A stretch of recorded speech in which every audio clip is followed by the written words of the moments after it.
Hey guys, welcome back to our channel. അപ്പോൾ ഇന്ന് നമ്മൾ ഡിസ്കസ് ചെയ്യാൻ പോകുന്നത് SSLC ബയോളജിയിലെ ഫസ്റ്റ് ചാപ്റ്ററാണ്.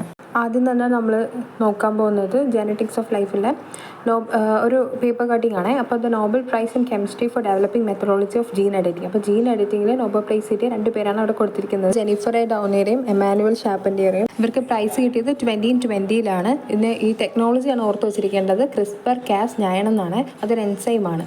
This gene editing process which can bring desirable change in the genes and DNA. Gene editing process genetic disease തെറാപ്പിക്കും treatment of ക്യാൻസറിനും crop ഡെവലപ്മെൻറ്റിനുമാണ് use ചെയ്യുന്നത്. അതുകൊണ്ട് തന്നെ ഇത് റെവല്യൂഷണറി അഡ്വാൻറ്റേജ് ആണ്. DNA ഫുൾ ഫോം ആണ് അടുത്ത് നോക്കാൻ പോകുന്നത്. അത് എല്ലാവർക്കും അറിയാം, ഡിയോക്സി റൈബോ ന്യൂക്ലിക് ആസിഡ്. പിന്നെ ഫംഗ്ഷൻ ജെനറ്റിക് ഇൻഫർമേഷൻ ക്യാരി ചെയ്യുന്ന മോളിക്യൂളാണ്. DNA സ്ട്രക്ചർ വന്നിട്ട് ഒരു ഡബിൾ ഹെലിക്സ് മോഡലാണ്. അത് ട്വിസ്റ്റഡ് ലാഡർ പോലെയാണ് ഉണ്ടാവുക. അടുത്തത് ലൊക്കേഷനാണ്. സെല്ലിൻ്റെ ഉള്ളിൽ ന്യൂക്ലിയസിൻ്റെ ഉള്ളിൽ ക്രോമസോമിൻ്റെ ഉള്ളിലാണ് DNA വരുന്നത്. ജെയിംസ് വാട്സണും ഫ്രാൻസിസ് ക്രിക്കും കൂടിയാണ് ഇപ്പോൾ നമ്മൾ പറഞ്ഞ ആ ഡബിൾ ഹെലിക്സ് മോഡൽ പ്രപ്പോസ് ചെയ്തത്. ഇത് അവർ പ്രപ്പോസ് ചെയ്യാനായിട്ടുള്ള ബേസ് എന്ന് പറയുന്നത് X-ray refraction studies conducted by Rost and Franklin conduct ചെയ്ത എക്സ്റേ റിഫ്രാക്ഷൻ സ്റ്റഡിയിൽ നിന്നാണ് ഈ ഡബിൾ ഹെലിക്സ് മോഡൽ അവർക്ക് പ്രപ്പോസ് ചെയ്യാനായിട്ടുള്ള ബേസ് എന്ന് പറയുന്നത്.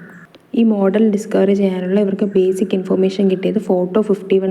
ഈ ഫോട്ടോ 51 എക്സ്റേ ഡിഫ്രാക്ഷൻ ഇമേജ് ആണ്. അത് ഇമ്പോർട്ടൻ്റ് ആണ്, അത് ഓർത്ത് വെച്ചേക്കുക. ബേസിക് യൂണിറ്റ് ഓഫ് DNA നോക്കാം. ബേസിക് യൂണിറ്റ് ഓഫ് DNA ആണ് nucleotide. Each nucleotide has 3 parts: deoxyribo sugar, phosphate group, nitrogen base. Nitrogen base 4 type ഉണ്ട്: adenine, thymine, guanine, cytosine. Adenine തൈമിനുമായിട്ട് ഡബിൾ ബോണ്ട്, സൈറ്റോസിൻ ഗ്വനൈനുമായിട്ട് triple bond. ഇതാണ് ന്യൂക്ലിയോടൈഡിൻ്റെ ഒരു basic structure. ന്യൂക്ലിയോടൈഡിലെ sugar 5 carbon ഷുഗറാണ്. Nitrogen base nitrogen containing ആൽക്കിനൈൻ കോമ്പൗണ്ടാണ്. ഫോസ്ഫേറ്റ് പാർട്ടിസിപ്പേറ്റ് ചെയ്യണത് formation of bond that link nucleotide together. Nitrogen base pair ചെയ്യുന്നതിന് റക്സ് എന്ന് പറയും. ഷുഗറും പെൻറ്റോസും കമ്പോസ് ചെയ്യുന്നതിന് സ്ട്രാൻഡാണ്. ഈ പേജ് നല്ല ഇമ്പോർട്ടൻ്റ് ആണ്, ടെക്സ്റ്റ് എടുത്ത് വെച്ച് തന്നെ പഠിക്കുക. ഈ പെയറിങ് വരയ്ക്കാൻ ചോദിക്കാനും ഐഡൻറ്റിഫൈ ചെയ്യാനൊക്കെ ചോദിക്കും, അപ്പോൾ അത് പഠിക്കണം. നൈട്രജൻ ബേസ് ആയാലും റഗ്, സ്ട്രാൻഡ്, ന്യൂക്ലിയോടൈഡ് ഇതെല്ലാം എക്സ്പ്ലെയിൻ ചെയ്ത് കുഞ്ഞായിട്ട് കൊടുത്തിട്ടുണ്ട്. അപ്പോൾ ഇതെല്ലാം കാണാതെ തന്നെ പഠിക്കാം. ഇനി ടെക്സ്റ്റിലുള്ളൊരു വർക്ക്ഷീറ്റാണ്. ഇതൊക്കെ എക്സാമിന് എന്തായാലും ചോദിക്കുന്ന ക്വസ്റ്റ്യൻസ് ആണ്. DNA ലെങ്ത് എന്ന് പറയുന്നത് 2 മീറ്ററാണ്. കോയിലിംഗ് ആൻഡ് റീകോയിലിംഗ് മെത്തേഡ് വഴിയാണ് ക്രോമസോമിൻ്റെ ഉള്ളിൽ DNA അറേഞ്ച് ചെയ്തിരിക്കുന്നത്. ഹിസ്റ്റോൺ ഒക്ടോമർ എന്ന് വെച്ചാൽ 8 ഹിസ്റ്റോൺ പ്രോട്ടീൻ ഗ്രൂപ്പ് ചെയ്തിരിക്കുന്നതാണ് ഹിസ്റ്റോൺ ഒക്ടോമർ. ന്യൂക്ലിയോസോം എന്ന് പറഞ്ഞാൽ DNA ചുറ്റിനും ഹിസ്റ്റോൺ ഒക്ടോമർ ഇങ്ങനെ റൗണ്ട് ചെയ്ത് വാപ്പ് ചെയ്തിരിക്കും. അതിനാണ് ന്യൂക്ലിയോസോം എന്ന് പറയുന്നത്.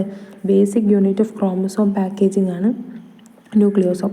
ക്രൊമാറ്റോഡ് എന്ന് പറയുന്നത് കോപ്പി ഓഫ് ഡ്യൂപ്ലിക്കേറ്റഡ് ക്രോമസോമിൻ്റെ ഡ്യൂപ്ലിക്കേറ്റഡ് കോപ്പിയാണ് ക്രോമാറ്റിൻ. ക്രോമസോമിൻ്റെ സെൻറ്റർ അല്ലെങ്കിൽ മിഡിലാണ് സെൻട്രോമിയർ. ഹ്യൂമൻസിൽ 2 ടൈപ്പ് ക്രോമസോം ഉണ്ട്: സൊമാറ്റിക് ക്രോമസോമും സെക്സ് ക്രോമസോമും. ഇനി നമുക്ക് സൊമാറ്റിക് ക്രോമസോമും സെക്സ് ക്രോമസോമും എന്താണെന്ന് നോക്കാം. സൊമാറ്റിക് ക്രോമസോം ബോഡി ക്രോമസോമാണ്. അത് 22 പേരാണുള്ളത്, 44 എണ്ണം. Function control all body traits, എല്ലാ body traits: blood type, eye colour, height, organ function.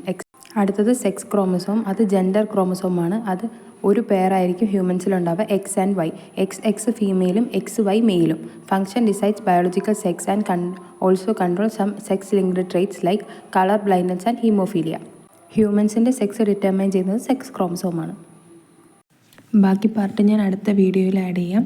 അപ്പോൾ എല്ലാവരും ക്ലാസ്സൊക്കെ കാണാൻ നന്നായിട്ട് പഠിക്കുക. ഓൾറെഡി എല്ലാവരും പഠിച്ച് തുടങ്ങി കാണും, എങ്കിലും മാക്സിമം ക്ലാസ്സൊക്കെ കാണാം. ഫ്രീ ആയിട്ടിരിക്കുമ്പോഴൊക്കെ ക്ലാസ് മാത്രം കാണാൻ ശ്രദ്ധിക്കുക. അപ്പോൾ എല്ലാവർക്കും ഓൾ ദി ബെസ്റ്റ്. അപ്പോൾ വീഡിയോ ഇഷ്ടപ്പെട്ടാൽ do like, share and subscribe.